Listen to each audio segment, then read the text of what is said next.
de nombreuses erreurs les débutants commettent, parfois grosses pertes, elles entraînent. Tu veux te lancer en bourse ou tu viens tout juste de faire tes premiers pas, mais t'as peur de faire des boulettes. Tu te demandes si tu vas acheter au pire moment, tomber dans un piège ou alors suivre une stratégie que tu piges à peine. Et le pire, c'est que ces erreurs, tu les vois pas toujours venir. Elles se glissent dans ta stratégie en douce. En clair, t'as pas envie de te prendre une claque dès le décollage. Mais pas de panique, ici on transforme les pièges en leçons. Bienvenue au club Bourse Débutant. Pas besoin de costard cravate, pas besoin de doliprane non plus. Ici, on aide les débutants à investir en bourse de manière simple, accessible, sereine et amusante. Ok, dingue, dingue. Ainsi, dans cette vidéo, on va passer en revue les 10 erreurs les plus fréquentes des débutants. Certaines peuvent te coûter cher, mais pas simplement en argent, mais aussi en temps, en motivation, voire en confiance. Et attention, l'une d'entre elles risque de te surprendre. On va tout expliquer avec notamment des exemples concrets et des anecdotes perso. Grâce à nous, éviter ces grands pièges, tu sauras. Investir sans but, tu ne dois. Mais d'ailleurs, as-tu un objectif? Pourquoi en fait tu investis? Pose-toi cette question. Est-ce que c'est pour ta retraite? Est-ce que c'est pour financer un achat IMO? Pour avoir un complément de revenu? En fait, c'est là que tout commence. Si tu n'as pas de but clair, bah, tu te disperses. C'est comme si tu veux prendre la mer sans boussole. Tu vas dévier, tu vas dériver, tu vas naviguer en fait sans direction. Tu vas paniquer dès la première tempête. Autrement dit, tu vas paniquer dès la première baisse. Tu risques d'abandonner et puis finalement tu vas te dire que la bourse, c'est pas pour moi. Et pourtant, la bourse, elle est accessible à tous. Surtout ici, grâce au club bourse débutant. On est là pour t'aider à faire tes premiers pas en bourse, sans costard, sans migraine. Et donc, on est là pour te faire comprendre que ton objectif, il est personnel, il est unique. À toi de le trouver. Et un bon objectif a plusieurs critères. Il est tout d'abord clair. Un enfant de 8-9 ans doit le comprendre. Il doit être quantifiable, c'est-à-dire mesurable. Il doit être daté, parce qu'on parle d'un horizon de 10 ans, 20 ans. Il doit être motivant, parce que ça va être ton moteur pour surmonter les obstacles, parce que des obstacles, tu en auras sur ton parcours. Et surtout, il doit être réaliste. Viens pas me dire, oui, je m'appelle Serge, j'ai 30 ans, je suis au chômage et dans 6 mois, je vais être millionnaire. Oula, là, je comprends pas, là. Par exemple, je veux atteindre un capital de 500 000 euros pour ma retraite afin de m'acheter un appartement au bord de la mer et pourquoi pas un voilier. Ou alors, un autre exemple, je veux générer 1000 euros de revenus mensuels à mes 45 ans pour profiter non pas de 2 jours de week-end, mais 3 jours. En fait, prends le temps d'y réfléchir. Écris-toi ton objectif noir sur blanc. Et du coup, je te pose une question. Toi, c'est quoi ton cap? Partage-le en commentaire. Ça nous intéresse. Changer de stratégie sans cesse, tu ne dois. Ok? Tu sais pourquoi tu investis? Reste à savoir comment tu vas t'y prendre. Quelle méthode? Alors, est-ce que c'est un coup les dividendes, un coup la croissance, un coup les ETF, puis la stratégie momentum? Ah, je te dis tout de suite, stop. On a besoin de cohérence. Ça, c'est ce qu'on appelle le syndrome de l'objet brillant. On veut aller vers ce qui brille, vers ce qui est un peu bling-bling à la mode. Mais en fait, changer tout le temps, c'est comme tourner en rond dans un labyrinthe, sans plan. On s'épuise, on perd du temps, et on reste finalement bloqué. Moi-même, j'ai changé 3 fois de stratégie dans mes 2 premières années en bourse. Résultat, ma progression a été ralentie, j'ai douté, j'ai perdu du temps et évidemment aussi un petit peu de capital. Depuis 5 ans, j'ai une stratégie claire.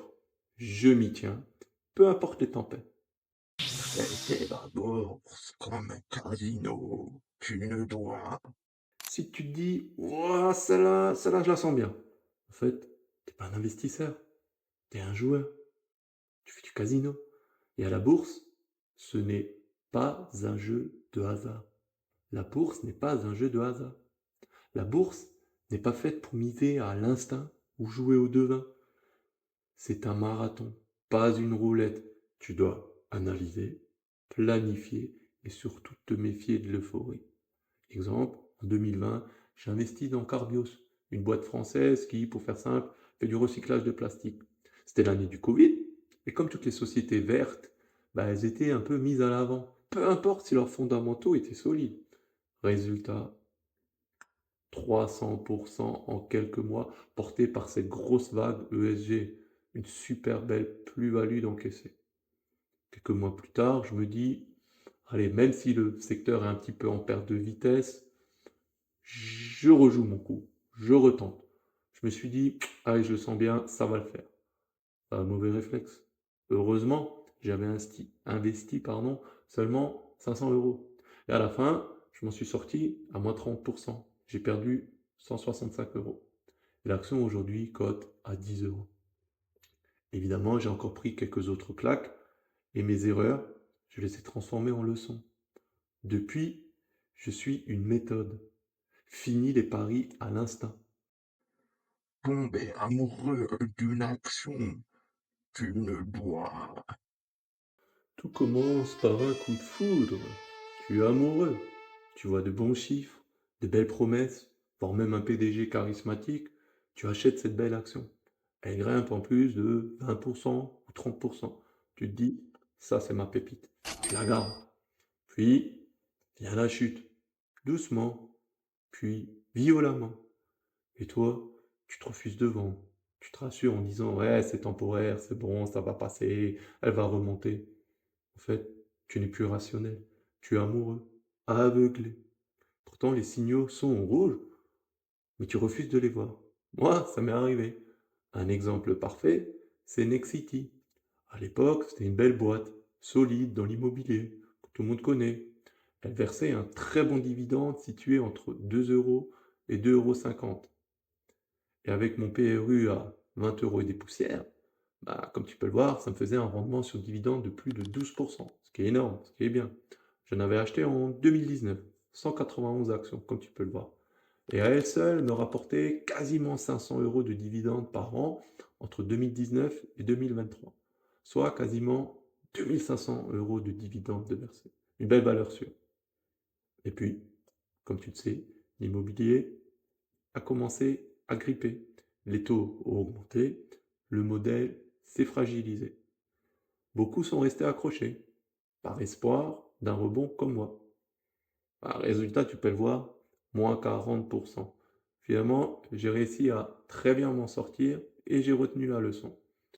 Tu n'épouses pas une action, tu épouses éventuellement ton mec ou ta gonzesse, mais pas une action. Ça reste du business, des chiffres, il n'y a pas d'émotion. Suivre la foule aveuglément, tu ne dois. Nvidia, Nvidia, Nvidia. Quand tout le monde crie Nvidia, tu dis que c'est le moment d'acheter. Tu vois, elle vient de faire x3 en passant de 50 euros à 150 euros en un an, soit une hausse spectaculaire de 200 euros, ce qui est phénoménal. Mais souvent, c'est déjà trop tard. Quand tout le monde en parle, c'est qu'on est souvent au sommet. Certes, la foule peut te rassurer, mais souvent, elle se trompe. Résultat, les débutants achètent souvent au plus haut. Et après, ils regardent les cours chuter. Actuellement, elle est plus qu'à 100 euros. Elle a donc perdu 30%. Et donc, si Nvidia ne fait pas partie de ta stratégie, tu n'achètes même pas. Même si ton collègue au boulot à la machine à café, il t'en parle tous les jours, il te saoule. Mais il faut résister à la tentation. Tu n'es pas un mouton. Tu analyses par toi-même. Et surtout, suis ta propre stratégie. Être impatient, tu ne dois. Tu veux que ça monte vite? Tu veux des résultats maintenant? Mauvais mindset. La magie opère après 15 à 20 ans en bourse. Aujourd'hui, je comprends en fait que les 5 premières années, c'est les fondations. Un peu comme une maison, il faut des fondations solides. La patience est une arme secrète. Autour de 15 à 20 ans, C'est là, à ce moment-là, que les résultats passent de lent, invisible, à exponentiel. Parce qu'au début, tu gagnes peu. Les intérêts sont calculés encore sur un capital, comme tu t'en doutes, modeste, petit. Mais avec le temps, tu vas gagner des intérêts sur les intérêts qui eux-mêmes vont générer de nouveaux intérêts et ainsi de suite. Et ça, c'est la magie de l'effet boule de neige. Regarde bien ce tableau.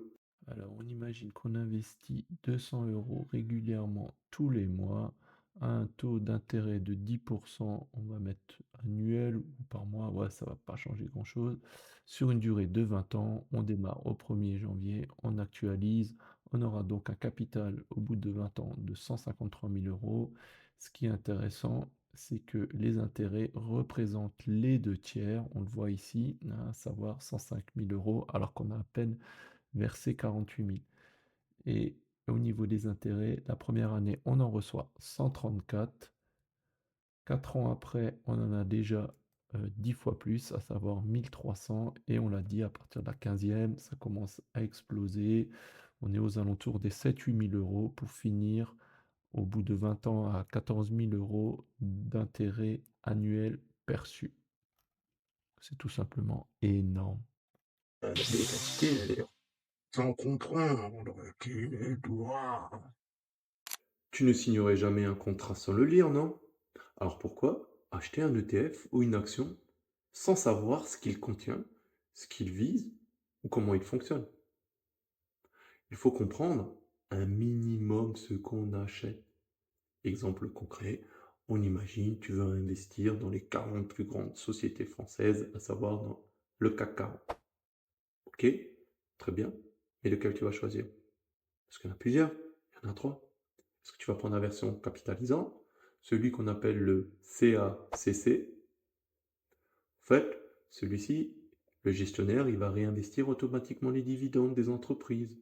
Et toi, tu n'auras rien à faire. En fait, tu es en mode pilote automatique. Ou alors tu vas choisir la version distribuante, celui avec son ticker CAC, où cette fois-ci, les dividendes, ils te sont versés à toi directement en cash. Et c'est à toi de jouer. Soit tu les réinvestis, ou alors t'en profites. Ou alors il y a une autre version, c'est la version ESG, un peu bobo, avec son ticker C40.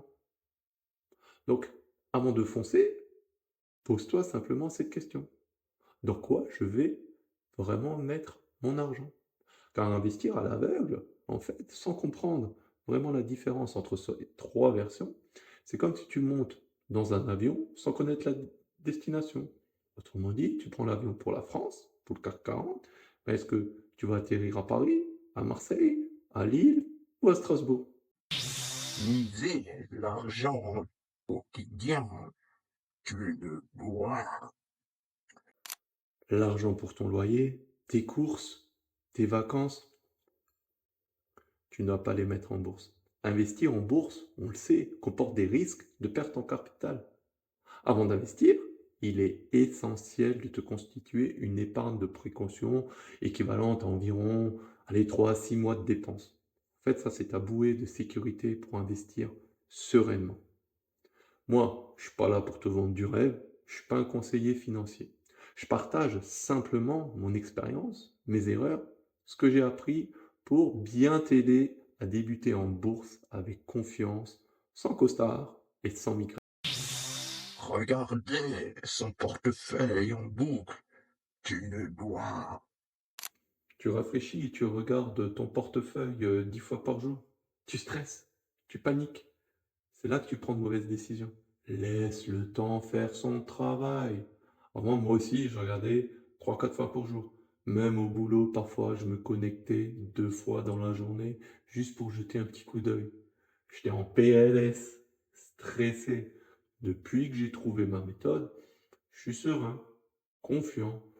Je regarde de temps en temps. Alors ça peut être une fois par jour, une fois tous les 3 jours, une fois par semaine. Bref, en tout cas, je suis plus serein, calme, je dors bien. Attendre le moment parfait, tu ne dois. Ouais, j'attends que le marché baisse, ou je préfère quand ce sera plus stable. En fait, tu attends, tu attends, tu attends. Et pendant ce temps, bah, ton argent dort et se fait grignoter par l'inflation. Sache bien, le meilleur moment pour planter un arbre, c'était il y a 20 ans. Le deuxième, c'est maintenant. Le deuxième meilleur moment, il est aujourd'hui. La bourse, c'est pareil.